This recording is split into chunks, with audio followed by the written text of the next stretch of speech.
आज जवळजवळ मी एक 1 ते 1.5 वर्षांनी गाडी हातात घेतली असेल. ते पण माझ्याकडं मी तर टू व्हीलरच पहिल्यांदा फिरायचो. मी आता रिसेंटली एक जानेवारीमध्ये बलेनो घेतली.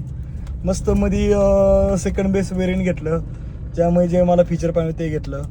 पण आज मी बघतो मी सिलेरो वापरतो. 2 दिवस आलं माझ्याकडं. पप्पा गाडी घेऊन गेले जर लग्नाला. ते म्हणत मी माझा चित्तच घेऊन जातो, पण मी म्हणू नको, आपला बिबट्या घेऊन जावा. बिबट्या म्हणजे त्या गाडीला मी नाव ठेवलंय, कारण की ज्या दिवशी मला आहे ना बिबट्या दिसला ना माझ्या गाडीच्या समोर टू व्हीलर, माझ्याकडे स्प्लेंडर आहे, मी माझ्या स्प्लेंडरला वाघ म्हणतो. कारण की वाघच म्हणतो, मला आवडतं त्या गाडीला वाघ म्हणणं. कारण की वाघाचं किलोमीटर माझ्या आहे ना स्प्लेंडरचं 1,40,000+ झालं असेल. पण त्या वाघाने आत्तापर्यंत मला कधी धोका नाही दिला. आणि जेव्हा मला चित्ता दिसला त्यामुळं मी विचार बदलला की म्हटलं मला सेफ पाहिजे थोडं, त्यामुळे बळून घेतली. नाही तर पहिल्यांदा मी पण सिल्वरच वापरायचो पप्पाच्या आधी. पण आज बघतो मी ह्या गाडीचं किलोमीटर 3,74,615 आहे. पण गाडीचा कसलाच इंटरनलमध्ये आवाज नाही आहे, इंजिनचा नाही मेंटेनन्स आहे. आत्तापर्यंत इंजिन कधी खोललं पण नाही आहे. मारुतीमध्ये हे थोडं अवघड आहे, पण बघितलं मी मारुतीमध्ये सुद्धा हे सुद्धा पॉसिबल आहे. कारण 3 लाख वगैरे ह्या गाड्या जाणं फक्त टॉयोटामध्येच आहे. पण असं नाही आहे काही मित्रांनो. टॉयोटा असू, टाटा असू, निसान असू, कुठली का गाडी असं ना, एनी ब्रँड, ते पॉसिबल फक्त कशामुळे माहिती का, ते गाडीचा time to time maintenance, oil change, filter change, coolant वगैरे एकदम हे. आता गाडीचा AC बघितलं ना, एक वर फुल चिल, एकदम गाडी फुल चिल. काहीच म्हणजे गाडीमध्ये हे नाहीये, काय नाहीये. खड्ड्यामध्ये जाऊन द्या, कशामध्ये जाऊन द्या, कुठलाच आवाज नाही. स्टिअरिंगचा नाही, स्टिअरिंग रॅकचा नाहीये, ब्रशचा नाहीये, बुशचा नाही, कसलाच आवाज नाही. कारण टाइम टू टाइम पूर्ण चेंज झालेलं आहे गाडीचं.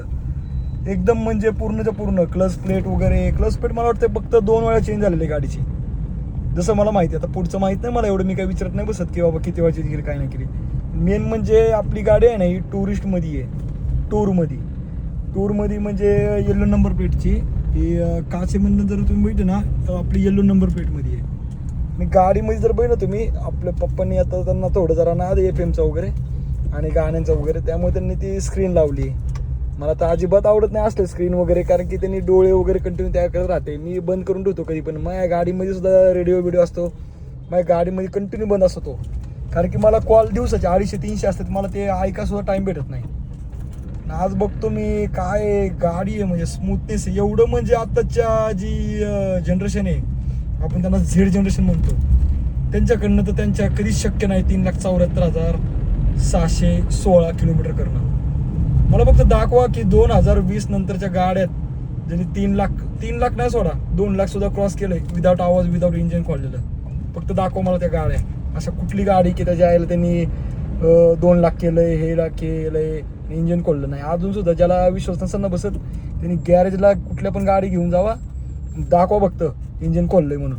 इंजिनचं अजूनपर्यंत कसलंच काम नाहीये, कसलंच नाही, हेडचं नाहीये, पिस्टनचं नाहीये, कसलं नाही, एकदम परफेक्ट गाडी आहे. ते फक्त एकच लाईट दाखवते फक्त पेट्रोलची. पेट्रोल पण ते पण मी एका ठिकाणी बसलो होतो, मी म्हणलो ते ह्याच्यामध्ये थांबलेल्या गाडीमध्ये CNG लवकर उठतो, वेपर होतो त्याचं, आणि पेट्रोल जरा हळूहळू उठतो. त्यामुळे मी लावली पेट्रोलला, तशीच पेट्रोल फिरवली 50-60 किलोमीटर. माझं पण रनिंग चांगलं आहे. माझं पण म्हणजे डेली मी 80 ते 100 किलोमीटर फिरतो डेली, पण CNG गाडीमध्येच. पण पप्पाचं बघितलं आमचं फिरणं, की पप्पाचं डेलीचं 100-150 प्लस राहतं. पण आता रिसेंटली पप्पा काही जास्त फिरत नाही, त्यामुळे गाडीचं किलोमीटर कमी आहे. पण आता माही पण बोललो ना, मी पण काहीतरी 3-4 महिन्यामध्ये एक 15,000 किलोमीटर झालं आहे. पण ओके, ते पण सुद्धा कारण आमचं फिरणं आहे तेवढं फिरतो आम्ही मस्त मध्ये. कारण गाडी काय घरामध्ये दूध द्यायला नाही घेतली, गाडी